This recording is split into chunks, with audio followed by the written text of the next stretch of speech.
So the big news has been GameStop. What's been going on with that? What's all the outrage that Wall Street is showing towards it? What's up with their stock being banned from several trading institutions? Well, I'll tell you by giving you as much detail as I possibly can. Now, GameStop is something that everybody under 50 should be familiar with. That includes myself. Now, you'll remember this is the video game retailer that gave you $1 for your used game that they ended up selling for $50. So you can imagine I probably don't have all that much sympathy for them. Now, what has happened is a bunch of people got together and on Reddit and decided to invest. Now, there's amateur investors that have left one of America's leading hedge funds, Melvin Capital, teetering on the edge of bankruptcy. In other words, people with very little money managed to almost destroy somebody with a lot of money.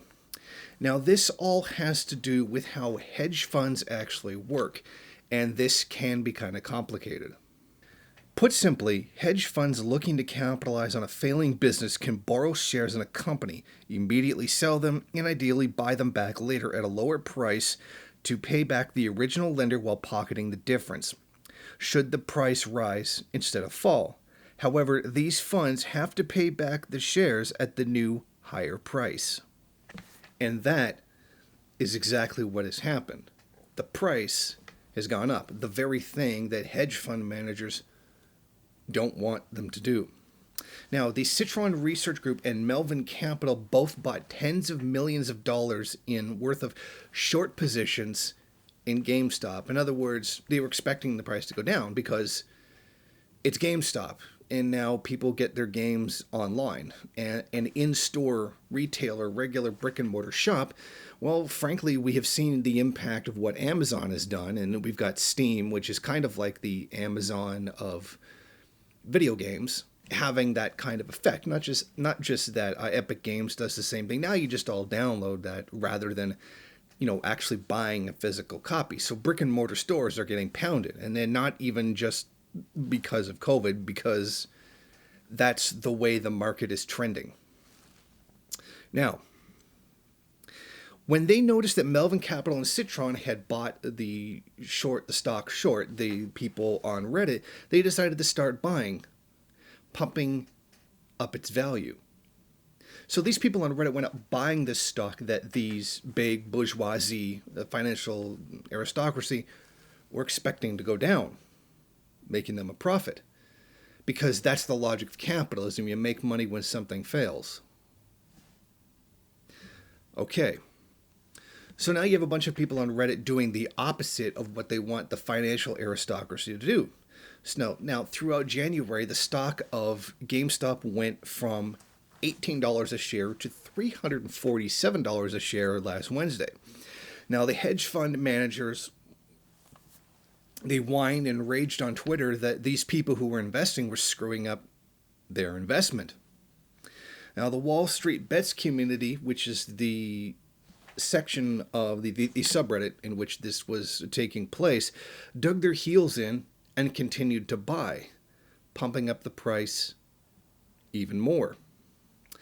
Now, with the short sellers, the people who bought this thing in order to sell it, the big bourgeoisie, they lost $6 billion. The hedge funds lost $6 billion, which is as of Tuesday, and they're calling the people who bet against them by buying up the stock as degenerates. It sounds like sour grapes to me. Now, the Wall Street Bets posted screenshots of their ballooning bank balances. They were making a lot of money off of this. Some of them were making $55,000 to $65,000 in profit.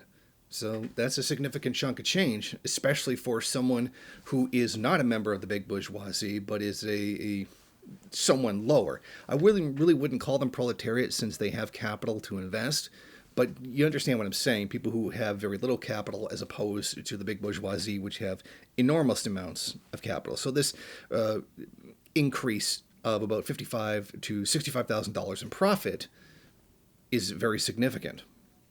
Now, an investor, Michael Berry, who on Thursday was trading in GameStop, said it is unnatural, insane, and dangerous, and there should be legal and regulatory repercussions for doing this. Now, here's the problem. Buying stocks isn't illegal. When you bet on a stock by buying a hedge on it, saying, oh, I think it's going to go down, and then it doesn't go down, that's not a violation of the law. That's a bad bet on your part. And this reveals very much the two-faced nature of capitalism, or rather, the capitalists themselves. Oh, capitalism is great because you take the risk and you go on out and you use your own ingenuity to figure out what the stock market's going to do, and then you can make your fortune by literally not contributing to the labor process or even doing anything whatsoever. And then when it doesn't work out in your favor, while glorifying the risk, when that risk becomes an actual risk, you stomp your feet like a bunch of children. It's not fair when the system that's based on risk actually demonstrates having a risk. You gambled, you lost, and now they're throwing a fit calling for regulation because they lost. The people on Reddit have not done anything illegal. It's not illegal for people to get together and buy stock and shit. This is pretty much a basic freedom under capitalism, which every person who owns capital is free to do. And in the imaginary scenario, everybody has the ability to do. Now, they're calling for legal and regulatory repercussions. Some of them saying calling for the Reddit to be shut down, which is stupid because they're just going to open it somewhere else. In which case, there's still the issue of freedom of speech. Because nothing was violated here. Are the Donald Trump's Twitter, Proud Boys, QAnon, all those people got banned off of social media, etc., because they were organizing things that were illegal. They were engaging in illegal acts. These people are not doing anything illegal. They're doing exactly what the system, capitalism, says that they have the right to do.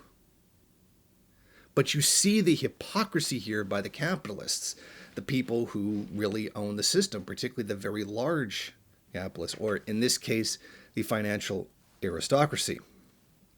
So these posts where they're getting together saying we should buy this stock or this stock, even if you're doing it just to troll, is a freedom of speech issue. They do have the right to do that.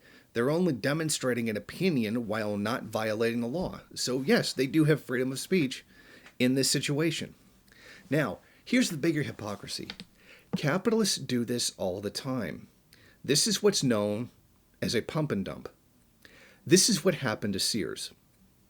Okay, basically, people who worked for Sears, not worked for Sears, but owned Sears, got together, bought up all the stock of Sears at a particular price, went out, got a whole bunch of money,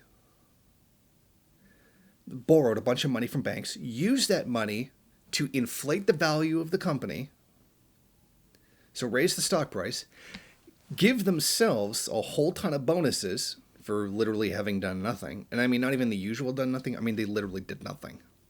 They just literally borrowed money and then gave it to themselves as bonuses or stockholder payouts. And then sold off the stock at a higher price than they bought it. And the people who come into the company because they just bought the stock realize, oh, it's loaded up with a massive amount of debt that it can't pay.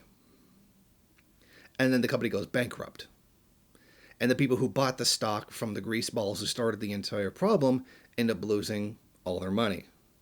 Now, this is a very common tactic used on Wall Street. This has been used to destroy numerous brick and mortar shops because they are the easiest ones to do this to. Now, this is also not illegal. Capitalism has ordained that this is something that is perfectly within the confines of bourgeois law in order to do. Here's the difference. The big bourgeoisie, the big financial aristocracy, are the ones who suffered in this case. That's why there's such an outrage. If this was the little people, like the people on Reddit, who got hurt, nobody would be making a noise. And the news wouldn't even be covering it, because it's almost literally a daily occurrence. In fact, I think it is a daily occurrence. But because the big bourgeoisie, the financial aristocracy, got hit, they're throwing a fit. So you see more of the hypocrisy of this, that this is only news because the elite got hurt. It's not news when they do it to lower class people all the time. So I'm going to take a moment of schadenfreude and laugh at these hedge fund guys who lost on this bet because other people decided to invest in a thing that they said was going to go down. Even if it was just for the lulz, it was still worth it. These are the same kind of people who run multi-hedge fund institutions, large financial institutions, Goldman Sachs, etc., who drive a capitalist system that kills 10 million children a year through poverty. So, yeah, you can probably bet I'm not willing to lose any sleep over them losing $6 billion, considering that they have driven trillions of dollars of poverty throughout the entire world, primarily the third world. So I'm not going to really lose any sleep over that. But that's the situation in the nutshell. TLDR, rich people got screwed by lower class people, and now they're butt mad about it. Thank you for watching. If you like this program, then please head over to my Patreon page and set up a monthly donation. It's your donations that keep this program running. Also, if you would like, please rate, comment, subscribe, and share in various social media.